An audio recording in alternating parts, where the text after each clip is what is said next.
नमस्कार विद्यार्थी मित्रांनो, खुशखबर आहे. खूप चांगल्या पद्धतीची तलाठी भरती जी आहे, त्या तलाठी भरतीसाठीची नवीन आकृतीबंध जो आहे, त्या आकृतीबंधाचं परमिशन मिळालेली आहे मित्रांनो. आणि ही एक अत्यंत आनंदाची बातमी आहे. आकृतीबंध नेमका कशा पद्धतीचा आहे, ह्यामध्ये पदाचं नाव जे बदललेलं आहे ते नाव आणि या सगळ्या डिटेल गोष्टींबद्दल आज आपण समजून घेणार आहोत. चला तर मित्रांनो, जाणून घेऊया नेमकं काय काय म्हटलेलं आहे. बघा, महसूल विभागामध्ये मेगा भरती सुधारित आकृतीबंध तयार. 35,876 मंजूर पदे, तलाठी, लिपिक आणि इतर पदे, असे सगळेच्या सगळे पद आहेत. एक एक करून आता आपण समजून घेऊया. सगळ्यात पहिल्यांदा हे फक्त फेक आहे का, उगाच काहीतरी सांगतायत म्हणून सांगताय का? बिलकुल नाही मित्रांनो. आकृतीबंध जर याची मान्यता मिळाली असेल तर नक्कीच इथून पुढच्या काळामध्ये खूप कमी कालावधीमध्ये ही तलाठी भरती जी आहे याची जाहिरात ही निघू शकते. त्यामुळे लवकरात लवकर तयारीला लागणं गरजेचं आहे. मग हा जी आर जो आलाय त्याची तारीख आणि निर्णय 2 एप्रिल 2026 रोजी शासनाची अधिकृत मंजुरी जी आहे ती याला मिळालेली आहे. उमाकांत दांडक या समितीच्या अहवालानुसार आकृतीबंध तयार करण्यात आला होता. गट अ पासून तर ते गट ड पर्यंत आणि बाह्य यंत्रणेसह असं ओव्हरऑल 35,876 पदांना जी मंजुरी आहे ती देण्यात आलेली आहे. जर आपण बघितलं तर ही संख्या मित्रांनो खूप जास्त आहे. चांगली ऑपॉर्च्युनिटी आहे. 2026 हे वर्ष आपल्यासाठी खूप चांगलं असं म्हणावं लागेल, कारण ह्या वर्षामध्ये भरपूर सारे, साधं एक्झाम्पल घेतलं इथं जवळपास 35,000 पद आहेत. त्यामुळं खूप मोठी रिक्रुटमेंट आहे.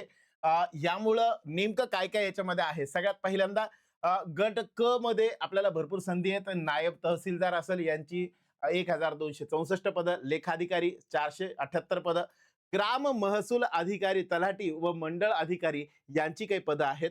यासोबत सोबत मी म्हटलं सहाय्यक महसूल अधिकारी व महसूल सहाय्यक, या लिपिक, ग्राम महसूल अधिकारी म्हणजेच तलाठी, त्यानंतर मंडल अधिकारी, सहाय्यक महसूल अधिकारी व महसूल सहाय्यक ज्याला लिपिक आपण म्हणतो, आणि यासोबत वाहन चालकाची 778, नाईक किंवा शिपाई ज्याला म्हणतो 2,900, त्यानंतर बाह्य यंत्रणा 988, अशी साधारण एकूण या पद्धतीने पूर्णच्या पूर्ण जी आहे, जुनं जे नाव होतं ते तलाठी, नवीन नाव ग्राम महसूल अधिकारी असं त्याला नाव देण्यात आलंय. 15,747 पद आहे मित्रांनो. जर ह्या वर्षी आपल्याला जर नोकरी मिळाली नाही तर मग पुढे काही खरं नाही, काही सांगतात नाही, कारण एवढे पद असून जर आपण एक पद मिळवू शकलो नाही तर आपलं विचार करण्यासारखं आहे. ज्या पदासाठी तुम्ही बऱ्याच वर्षांपासून वाट बघताय, बऱ्याच दिवसांपासून वाट बघताय, आज येईल उद्या येईल, आकृतीबंध मंजूर झालाय म्हणजेच मित्रांनो लवकरच याचे चान्सेस बनतात. खूप लवकर याची जाहिरात ही येणार आहे. त्यामुळे 15,747 पदं आहेत. मंडळ अधिकारी 2,625 मंजूर पदं यामध्ये आहेत. साधारण महाराष्ट्रात जर मी म्हटलं समजा सगळ्यात मोठी भरती येणं ही अपेक्षित आहे ह्या वर्षीची. चला पुढे जर मी म्हटलं समजा, मग विभागावाईज जर बघायचं झालं तर कशी पदं आहेत. पुणे विभागामध्ये साधारण जर मी म्हटलं समजा, पुणे विभागात जर आपण विचार केला तर पुणे विभागामध्ये आपल्याला साधारण बघायला भेटतील 3,146 पदं आहे. मंडळ अधिकारीचे 524 पदं आहेत. छत्रपती संभाजीनगर यामध्ये 3,032 पदं ही तलाठी भरती, तलाठीसाठी आणि मंडळ अधिकारीसाठी साधारण 536 पदं जी आहेत ती या ठिकाणी सांगण्यात आली आहेत. नाशिक 2,807 पदं मंजूर झालेली आहेत. 868 मंडळ अधिकारीसाठी. नागपूरमध्ये तसेच त्या पद्धतीने 2,149 पदं, कोकणमध्ये 1,995, इकडे 2,432, अमरावतीमध्ये आणि संभाजीनगर 3,000. ओव्हरऑल जर मी म्हटलं समजा तर कमीत कमी पदं म्हटलं तर कोकण विभागाची आहे आणि ती सुद्धा 2,000. मित्रांनो आपण अप्रॉक्स 2,000च्या आसपास आहेत. साधारण जर मी म्हटलं समजा 6 विभाग आहे, 12-15 हजाराच्या वरती ही भरती जी आहे ती जाते. आणि यामध्ये भरपूर जागा, भरपूर व्हॅकन्सी ज्या आहेत त्या फिल करण्यासाठी जे ह्यावेळेस आकृतीबंध मंजूर करण्यात आलाय, तो मित्रांनो या वर्षी भयानक जास्त स्कोप आपल्याला या ठिकाणी बघायला भेटतो. त्यानंतर मी म्हटलं समजा मंडळ अधिकाऱ्याची पदं जी असतील त्यामध्ये 524, 868, 359, इकडे 332, 406 आणि 536 अशी वेगवेगळ्या विभागांमध्ये पदसंख्या जी आहे ती मान्य करण्यात आलेली आहे. तर यानंतर मी जर म्हटलं समजा आपल्याकडनं मग तयारी करायची आहे, तयारीला लागलं पाहिजे मित्रांनो. बाकीच्यांनी अजून तयारीला, सगळेजण जे आहेत तर ते उशिरा तयारीला सुरुवात करतात. लवकरात लवकर सुरुवात करा.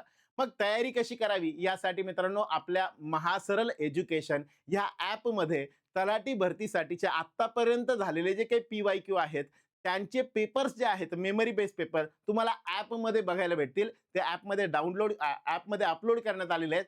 तुम्हाला पाहिजे त्या पद्धतीने ते तुम्ही डाउनलोड करून घेऊ शकता. यासाठी तुम्हाला फक्त एक छोटंसं काम करायचं आहे. महासरल एज्युकेशन हे ॲप डाउनलोड करा. ह्या ॲपमध्ये गेल्यानंतर तुम्हाला तलाठीचं वेगळं सेगमेंट दिसेल. त्या सेगमेंटवरती क्लिक करा. तिथे गेल्यानंतर तुम्हाला प्रिव्हियस पेपर्स म्हणून दिसतील.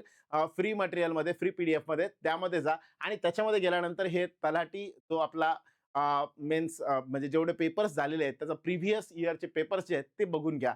एकदा हे प्रिव्हियस इयर पेपर्स बघणं खूप महत्वाचं. मग आता इथं थोडासा डायलेमा आहे. काही लोकांचं म्हणणं आहे की टीसीएस पद्धतीने होतील, काही जणांचं म्हणणं आहे की एमपीएससी च्या पद्धतीने होतील. पण याच्यावरती बऱ्याचशा गोष्टी डिस्कस करून सुद्धा फायनली बऱ्याच लोकांना विचारून सुद्धा काही लोकांचा काही जे स्टुडंट जुन्या ह्याच्यातले आहेत त्यांना विचारलं. त्यावेळेस असं निश्चय म्हणजे त्यात निश्चित काही सांगता येत नाहीये. पण मॅक्सिमम कल हा टीसीएस, आयबीपीएस ह्या फॉर्मॅटमध्ये म्हणजे टीसीएस कडे मॅक्सिमम कल आहे. तर मी म्हणेल सध्या आपण टीसीएस आणि एमपीएससी या दोघांच्या पद्धतीने आत्तापर्यंत झालेले सगळे पेपर आपण त्याच्यामध्ये ॲड केले आहे. म्हणजे तुम्हाला एक्झाम टीसीएसने घेऊ द्या किंवा एमपीएससीने घेऊ द्या, फरक काही पडणार नाहीये. दोन्ही प्रकारचे पेपर जे आहेत प्रिव्हियस पेपर ते त्याच्यामध्ये ऑलरेडी असेल. सोबत जर मी म्हणलं समजा यामध्ये सिलेबस जो असेल त्या सिलेबसला मग आपली एक बॅच आहे त्यासोबत 7-12 तलाठी भरती बॅच ही बॅच जी आहे ती तुम्ही जॉईन करू शकता. या बॅचमध्ये साधारण रेकॉर्डेड प्लस लाईव्ह फॉर्मॅटमध्ये लेक्चर्स असणार आहेत. यामध्ये सगळ्या विषयांचे लेक्चर एकदम तज्ञ फॅकल्टीज जे आहेत त्यामध्ये सगळ्यांच्या माध्यमातून ते तुम्हाला बघायला भेटतील. त्यामध्ये मराठी हे भास्कर राठोड सर शिकवतात. डी.पी. जायभाय सर हे गणित आणि बुद्धिमत्ता शिकवतात. बालाजी गीते सर यांचं जीके जनरल अवेअरनेस जीके आणि जीएस हा विषय आहे आणि सोबत मी इंग्लिश या विषयासाठी असेल. सो ओव्हरऑल जर मी म्हटलं समजा तर साधारण 4ही विषय 4 वेगळ्या एक्सपर्ट फॅकल्टीज कडनं तुम्हाला भेटणार आहे. असं नाहीये की एकच शिक्षक आहे, एकच मास्तर आहे आणि मग सगळे विषय शिकवतोय. मान्य आहे, पण त्यामध्ये कुठे ना कुठेतरी कॉम्प्रोमाइज होतं.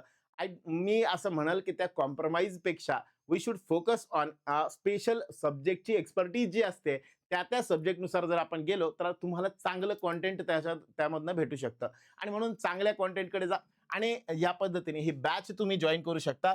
बॅचची फीस वगैरे काय आहे काय नाही ते सगळं तुम्हाला ॲपमध्ये बघायला भेटेल. डिटेलमध्ये तुम्ही चेक करू शकता. कंटेंट पण काही बघू शकता, डेमोसाठी आहे. ठीक आहे. आता येऊ आपण पुढे. सहाय्यक महसूल अधिकारी साधारण 3041 पदे यांची आहेत. सोबत महसूल सहाय्यक 6147 पदं जी आहेत ही आहे. या विभागामध्ये विशेष महत्वाच्या ज्या गोष्टी म्हटल्या तर त्यामध्ये आहे की साधारण 9000 प्लस पदं जे आहेत ते लिपिक या पदासाठीचे आहे आणि यांच्यामध्ये टायपिंग प्रमाणपत्र जे आहे ते यांना कंपल्सरी आहे. टायपिंग प्रमाणपत्र तुम्हाला लागणार आवश्यक आहे. ते कसं लागणार ते या पद्धतीने सांगतो. पात्रता पदवी असणं आवश्यक आहे. ग्राम महसूल अधिकारी तलाठी या पदासाठी होय. यामध्ये पदवी गरजेची आहे. YCMOU चालते का किंवा ओपन युनिव्हर्सिटी चालते का? चालते. लिपिक पदासाठी पण होय आहे. सेम इकडे सुद्धा पदवी असणं आवश्यक. MSCIT सुद्धा इकडे दोन्ही पदांसाठी लागतं. टायपिंग प्रमाणपत्र ग्राम महसूल अधिकारीसाठी म्हणजे तलाठीसाठी आवश्यक नाहीये, मेंडेटरी नाहीये. इकडं मात्र लिपिक पदासाठी तुम्हाला सर्टिफिकेट असणं आवश्यक आहे. यानंतर जर मी म्हणलं समजा महत्वाची काळजी काय घ्यायची आहे. 1 तारखेपासून नवीन फायनान्शियल इयर चालू होतंय. या इयर मधले तुमचे डॉक्युमेंट्स हे लागणार आहेत. म्हणून पुढच्या येणाऱ्या आगामी काळातील सगळ्या परीक्षांसाठी मी असं म्हणेल की ही कागदपत्र आपण तयार ठेवली पाहिजे. त्यामध्ये 10वी 12वी आणि पदवीचं प्रमाणपत्र म्हणजे जे मार्कशीट असतं, डिग्री सर्टिफिकेट चालेल किंवा मार्कशीट चालेल, दोन्हीपैकी एक. जातीचा दाखला कास्ट सर्टिफिकेट असेल तर ते सेंट्रल वालं पण आणि स्टेट वालं पण दोन्ही असू द्या. नॉन क्रिमिलियर अधिवास आणि उत्पन्नाचा दाखला. आधार कार्ड व नावात जर बदल असेल तर त्यामध्ये गॅजेट जे असतं ते गॅजेट सुद्धा म्हणजे लाईक 2 नावं जे असतील जे बदल आहेत ते दोन्ही एकच आहे याचं एक गॅजेट जे आहे ते असणं आपल्याला आवश्यक आहे. जर मी म्हणलं समजा नवीन महसुली वर्षामध्ये हे सुरू झालेलं आहे मित्रांनो, आता हे वर्ष सुरू झालंय, महसुली वर्ष आहे. ह्या वर्षामध्ये पटापट जागा मिळवून घ्या. जिथं जिथं आपल्याला पॉसिबल होईल तिथे तिथे अप्लाय करता येईल. जेवढ्या नवीन जागा येणार आहेत त्या सगळ्या जागांसाठी तुम्ही तयार असणं गरजेचं आहे मित्रांनो. तहान लागल्यावर विहीर खोदण्यापेक्षा आधीपासून आपण तयार असलेलं बरं आणि म्हणून अभ्यासाला लागा. ओके. हे वर्ष नोकरीचं वर्ष मित्रांनो, जास्तीत जास्त नोकरी भेटतील. फक्त तुम्ही अभ्यासाला लागा, अभ्यास कंप्लीट करून ठेवा. एकदा एक्झाम आली की त्या एक्झामचा फॉर्म भरायचा आणि पुढे जायचंय, सिलेक्शन घ्यायचं. ओके. चलो. तो इथे आपण थांबूया. भेटूया पुन्हा पुढच्या व्हिडिओमध्ये. तोपर्यंत सगळ्यांना जय हिंद.